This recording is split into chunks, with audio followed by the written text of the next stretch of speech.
Hey Rockstars, it's AJ again. Welcome to day 2 of the 7-day Inspire Me Now challenge. The weather here is heated up a little bit after 4 degrees of solid winter, so I'm on my way to the beach just to work on my tan and make sure everything's all cool. And I wanted to introduce you to the next lesson for today, day number 2. And it's a really cool lesson, and what I want you to do is listen to it, take it on board, and roll out through your day. And then at night, or whenever you get a chance to, come back to the Facebook page and post me a comment on what's inspired you today. It doesn't have to be anything to do with the audio training for today or the lesson for today. It could be something like, I saw a friend and had a great conversation, or I watched a TED talk, or I read something inspirational in the paper. It could be anything. The challenge is to write down what's inspired you today. Now, I know I'm giving you a bit of an intro to this just to get you warmed up, so you're probably not going to see me for the next few series, because I'm going to be just going straight into each lesson every day. So make sure you leave a comment, and I'd love to hear from you. So good luck with your Inspire Me Now challenge, and dream great dreams, build amazing things, inspire those around you, lead through motivation, and start listening today. Peace out.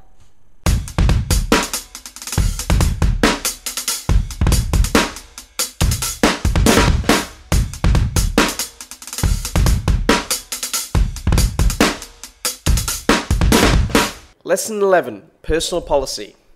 Last week I caught up with a policy expert, Ian Dennis, to ask his advice on a policy document that I'm writing for Australian Computer Society's Young IT. Ian has a wealth of knowledge in statistical analysis and policy development, and I thought he'd be a good starting point to understand the intricacies of policy development.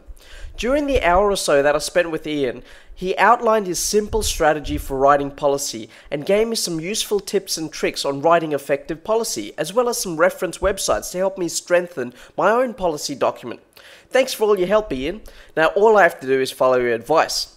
Now also last week, I had my usual catch-up session with Nathaniel Peake from Pixel Harvester. He's the guy that you all know designed the Dream, Build, Inspire, Lead website. And you know what? He never ceases to amaze me with his stories, and he's got some pretty out there tales. I cannot wait for his autobiography to come out.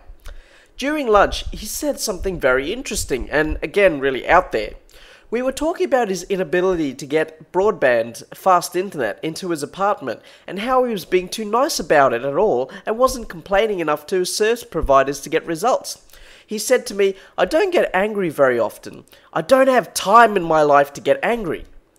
And I thought to myself, what an interesting statement. See, the more I thought about what Natty said, I realized that it's so true. Now, I'm a big fan of time management theories, but in this case, and thinking back to the conversations I had with Ian Dennis about policy, what Natty said sounded more like it was his policy not to get angry, and instead to focus on other more meaningful things in his life. It was almost like he developed personal policy. For those of you who don't really know what policy is, think of it like a set of rules and regulations designed to guide decision making on a particular topic. For example, at work there will be tons of policies about appropriate computer usage, or policies on annual leave, or policies on work behavior. So policy serves as a guidance to decision makers when faced with making a particular decision. Sometimes the decision-making process can be very clear-cut. However, at other times you really need to examine policy to ensure that the decisions made are concurrent with the rules of that particular policy. On the flip side, if you find that policy is hindering your ability to make good decisions, then it might be a chance to review that policy and update it. So how does all this relate back to personal policy? Well, if you think about it, in life we're faced with many decisions, and we base our decisions on our experience and the advice of others around us.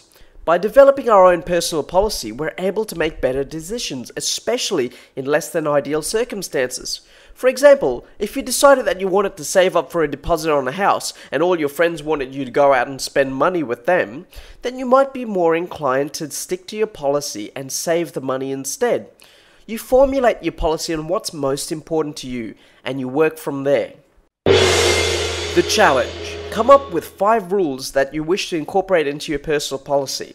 They might be something simple as, my policy is to spend more time reading Dream, Build, Inspire, Lead. Or something more complex as, my policy is to improve my connections with people who can influence my career. Whatever it is, write it down and stick to it, and you'll find your decision making becomes a lot clearer when you have your personal policy to guide you along the way.